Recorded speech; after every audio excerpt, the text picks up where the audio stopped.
Look down for a second. Go on. Look at what you're wearing right now. Maybe it's a t-shirt, maybe a hoodie, maybe those soft socks you never want to take off. Whatever it is, you didn't think about it this morning. You just grabbed it, pulled it on, walked out the door. You never once wondered how that fabric got made. Why would you? It's just cloth. It's everywhere. It's on your couch, your bed, your curtains, the seat of your car. But here's the thing. That soft, stretchy, comfortable material sitting against your skin right now, it might be the single most underrated invention in all of human history. Because for the longest time, it didn't exist.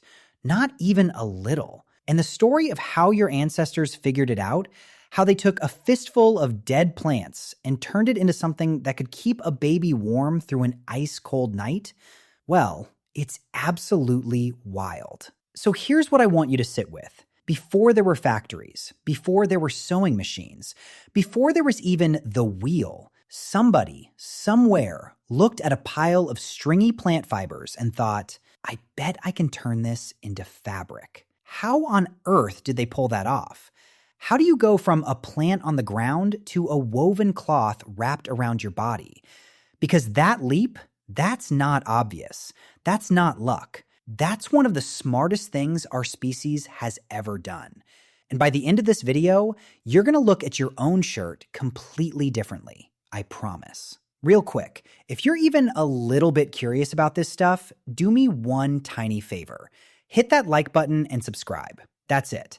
It genuinely helps this little channel more than you'd believe, and it lets me keep digging into these forgotten stories. Okay? Okay, let's get into it. So let's rewind.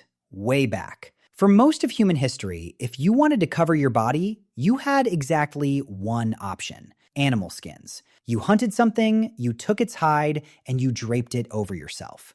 And hey, fur works. It's warm, it's tough, but it's also a nightmare. Think about it. A raw hide is heavy, it's stiff, it rots, it smells, and there's only so much of it. One animal gives you one hide, and that's it. You can't just make more. You're completely dependent on the hunt. But here's the deeper problem. A hide is shaped like an animal, not like you. It doesn't bend where you bend. It doesn't stretch. It doesn't breathe. And it definitely doesn't come in a size that fits a growing kid. What people really needed was a material they could control, something they could make thin or thick, wide or narrow, something they could shape into whatever they wanted. But to invent that, they'd have to solve a problem that had never been solved before. And the answer was hiding in plain sight, literally growing out of the ground. Here's where it gets clever, and I mean really clever. Before anyone wove a single piece of cloth, they had to invent something simpler first, something we completely take for granted today: string. Yeah, string, cord, thread, whatever you want to call it. See, certain plants, things like flax, nettle, and some tree barks, they've got long, tough fibers running through them. On their own, a single fiber is weak. Snap it and it breaks like nothing. But somebody made a discovery that changed everything. If you take a bunch of those weak little fibers and you twist them together, something magical happens. They grip each other. They lock in. And suddenly, that flimsy little thread is strong, way stronger than any single fiber had any right to be. That's called spinning, and it is genius. Because you're not making the fibers stronger, you're making them work together. And once people had string, oh man, everything opened up. String made fishing nets. String made snares to catch animals. String tied stone tools onto wooden handles. String held shelters together. Archaeologists have found evidence of twisted fibers going back an incredibly long way.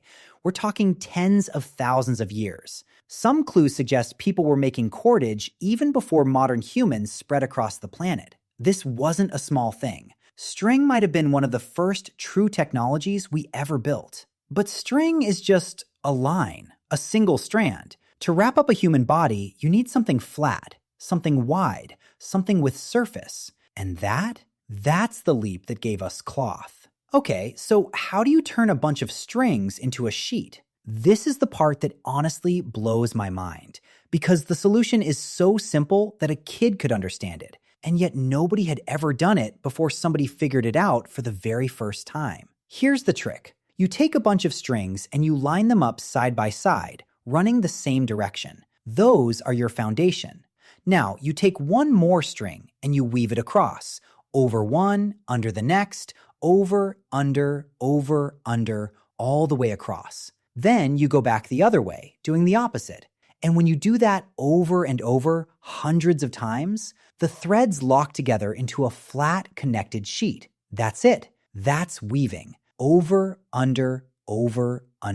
It sounds almost too simple, but think about what it actually gives you. Suddenly you can make fabric any size you want. Small square? Sure. Big blanket? No problem.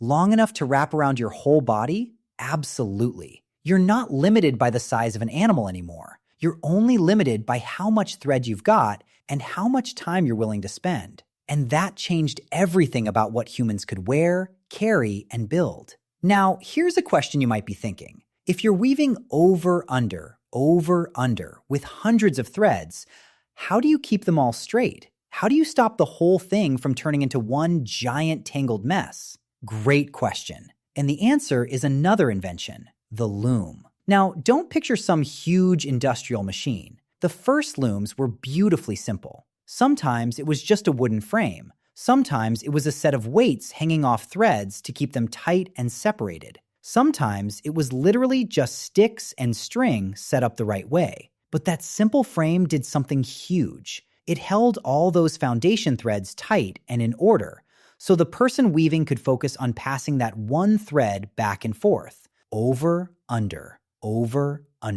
Archaeologists have found little clay weights, loom weights, at ancient sites all over the world. These weights hung on the threads to keep them taut. And when you find a pile of them together, that's the ghost of a loom that rotted away thousands of years ago. The wood is long gone, but the weights remain. Little fingerprints of a forgotten workshop. And get this, weaving didn't pop up in just one place. It shows up independently across the planet. Different plants, different techniques, but the same brilliant idea, discovered again and again by people who never met each other. That's how good this idea was. Humans kept inventing it over and over because it worked that well. Now let's zoom out. Because cloth wasn't just about staying warm, it quietly rewired everything. Think about it.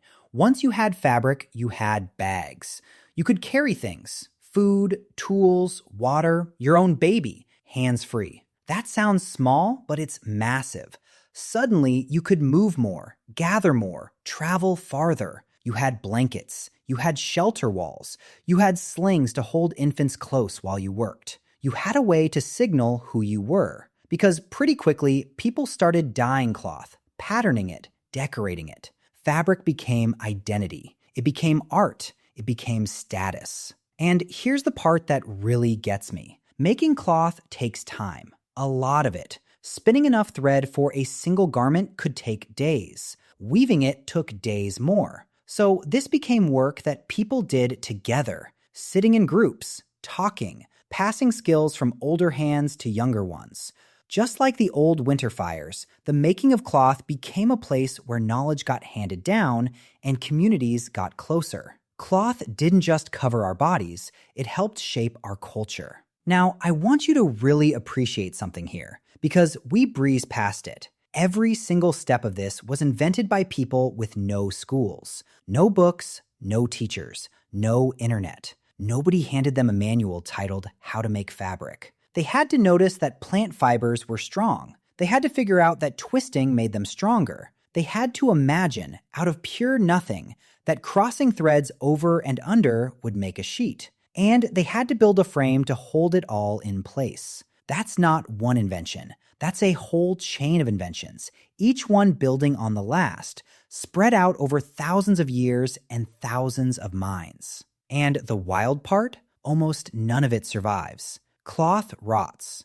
Thread rots. Wooden looms rot. So most of this incredible story is basically invisible in the dirt. We're piecing it together from tiny clues. A clay weight here, a fiber imprint there, a scrap preserved in a bog or a cave. The people who did this will never know their names. But you're wearing the results of their genius right now. So here's the thought I can't shake. We tend to think of technology as screens and engines and rockets, shiny stuff, modern stuff. But the truth is, some of the most powerful technology our species ever built was soft, quiet, made of twisted plants and patient hands. Cloth let humans live anywhere. It let us carry our world with us. It kept our babies alive. It gave us art and identity and something to do through the long, slow hours. The plant on the ground became the thread. The thread became the sheet. The sheet became the shirt. And that shirt, through 100,000 tiny discoveries, became something so ordinary that you forgot it was ever a miracle at all. So now, look down again. Look at what you're wearing. That soft, simple fabric you never think about? It's the finished answer to a puzzle that took our ancestors thousands of years to solve. Every thread is a twist somebody figured out. Every weave is a pattern somebody imagined for the very first time. You didn't survive the cold this morning. You didn't fight for that shirt. You just grabbed it off a shelf and pulled it on. And that's not because cloth is simple. It's because 100,000 years of curious, clever, stubborn human beings twisted and wove and figured it all out, one thread at a time, so that you never have to. Hey, if you made it all the way here, thank you. Seriously, you're my kind of person. If you enjoyed this, you already know what to do. Drop a like, hit subscribe, and stick around, because I've got a whole lot more of these forgotten stories coming your way. I'll see you in the next one.